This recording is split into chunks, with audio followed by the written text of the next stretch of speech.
Joney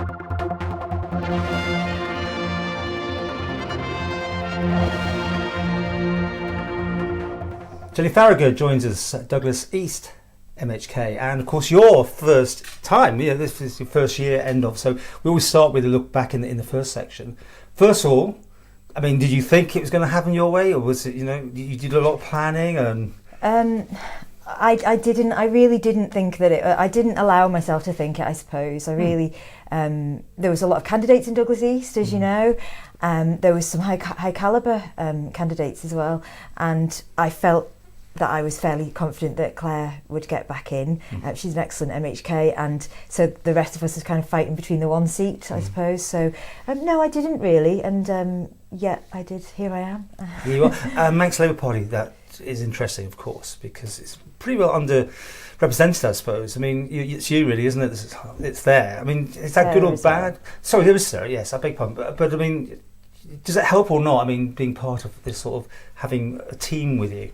For me, absolutely it does. I think it's great to be able to consult with my team and liaise with them. It's really helpful for me to have that kind of backup, I suppose, really, in a lot of ways, and to be able to discuss things through with people, bounce ideas backwards and forwards. So for me, it's super helpful. And obviously, of course, I had people to help me when I was canvassing. I had lots of people to pick up slack and just run through things with. So yeah. Know how it all works. And yeah, exactly. Yeah, which we've got a lot of experience, of course, with David Cretney being in the party. Yes. So he's a great person to be able to ask questions of, because there's just so much experience in his head of the political scene, whereas we're coming into it new. You kind of almost wish you could just download that experience. It doesn't work like that, unfortunately. What about party politics, though? Do you think you ever see that chance where you will be able to vote on block almost? Just, I mean, it's mostly independence, isn't it, really?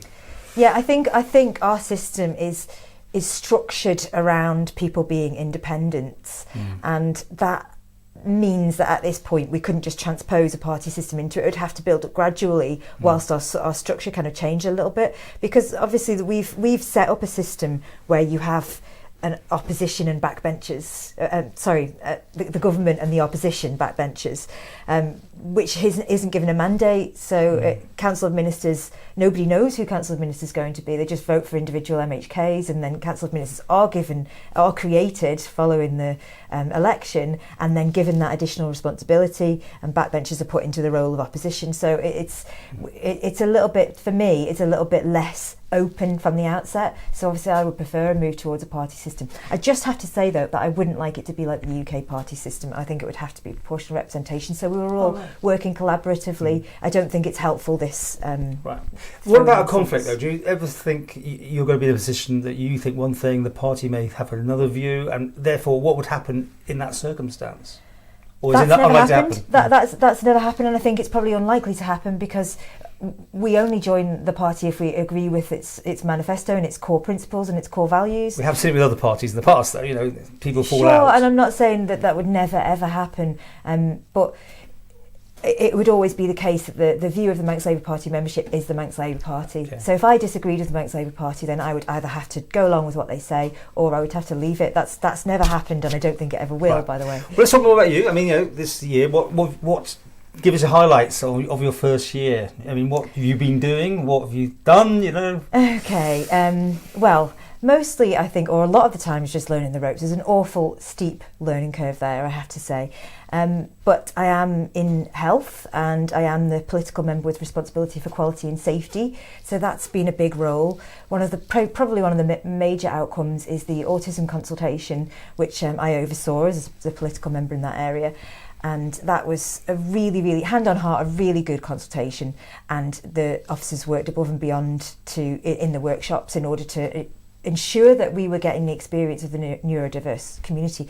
And we are in the process of being able to have the information to write a really good national strategy for our neurodiverse community. So I'm really kind of proud of that, and I think there's a lot of good work going on there. So that's probably the biggest thing in health. Obviously, but politically wise, well, I've had 3 motions in Tynwald, which maybe isn't a huge amount, but it's given me a lot of good experience, and you could say they've all been successful, although the actual truth is that they've all been successful with Council of Ministers amendments. What's that like though when you stand up? I mean, disagreeing with the sort of general flow of things, or I mean, because poverty is another thing, and the common man or woman is very strong in your list of things, isn't it? Absolutely, and that I think that narrative has shown a shift in Tynwald, because this is a much more progressive administration than it was last time, and I think in one way I'm lucky because of that. This is probably the most progressive administration we've had in my lifetime, I guess,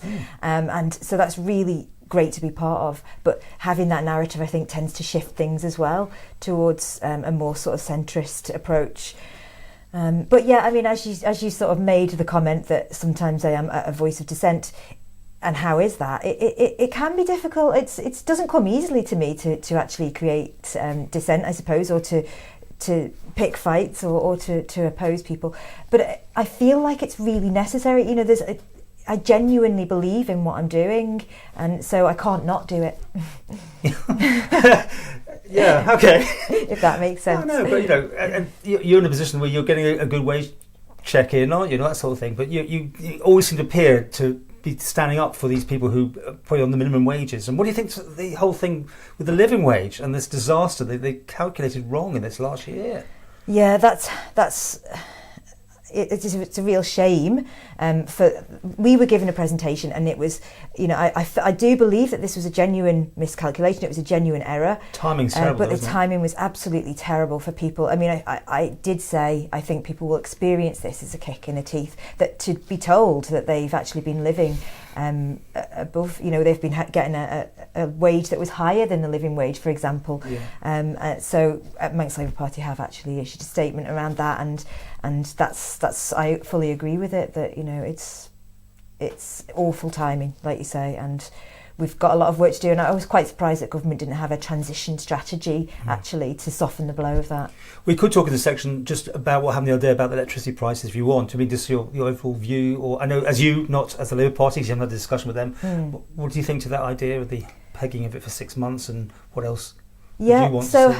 I actually think that's quite positive. I mean, there's sort of 4 key points, isn't there?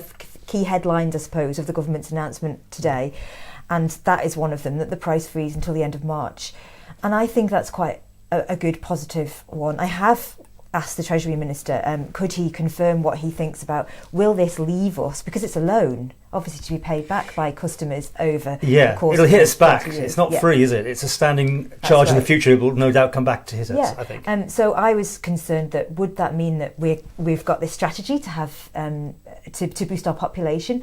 Would that mean that people will be coming over here having not benefited from the price freeze and having to pay it back? However, his response to me was really reassuring, in that they've calculated it to be between £10 and £40 per year payback, which I think seems affordable for most people, and also because of the way that they're restructuring in terms of the transition over to net zero, that loan payback might be restructured anyway across those lines. So that was quite a reassuring response, really. So I do think that is a positive.